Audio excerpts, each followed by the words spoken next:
आता बघूया टॉप 9 महत्त्वाच्या बातम्या।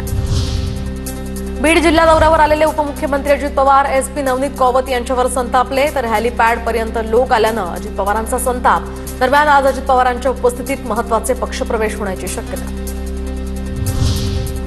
धनंजय मुंडे अजित पवारांच्या बीड दौऱ्यात उपस्थित नाहीत। धनंजय मुंडेंनी ट्विट करत दिली माहिती। प्रकृती ठीक नसल्याचं धनंजय मुंडेंचं ट्विट। उपचारासाठी मुंबईला यावं लागत असल्याचं त्यांनी ट्विटमधून सांगितलं।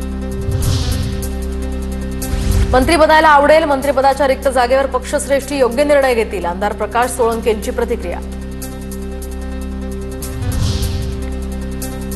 बीडमध्ये उपमुख्यमंत्री अजित पवारांच्या ताफ्यासमोर शिक्षक संघटनांची घोषणाबाजी, तर नागरगोजे या शिक्षकाच्या आत्महत्येसंदर्भात घोषणा। नागरगोजे कुटुंबाला न्याय देण्याची आंदोलक शिक्षकांची मागणी।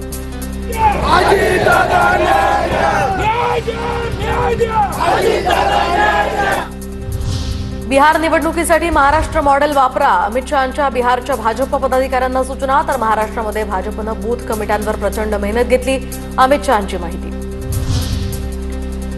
वडिलांचं कर्तृत्व नसेल तर पराभव कसा होतो हे महाराष्ट्रानं पाहिलंय, समाधान सरवणकरांनी अमित ठाकरेंना डिवचलं। शिंदेच्या शिवसेनेकडून बॅनरबाजी करत मनसेला डिवचण्याचा प्रयत्न, तर गंगाजल शुद्धच आहे पण काहींच्या विचारांचं काय, शिवसेना भवनाबाहेर बॅनरबाजी। शिंदेच्या शिवसेनेकडून डिवचण्याचा नव्हे तर प्रसिद्धीचा हा प्रकार, संतोष धुरी यांची बॅनरवरून शिंदेच्या शिवसेनेवर टीका। बीड कारागृहामध्ये झालेल्या 2 गटातील मारहाणीचं प्रकरण, तर गित्ते आणि आठवले गँगच्या विरोधात गुन्हा दाखल। गित्ते गँगची हरसूल तर आठवले गँगची नाशिक तुरुंगात रवानगी।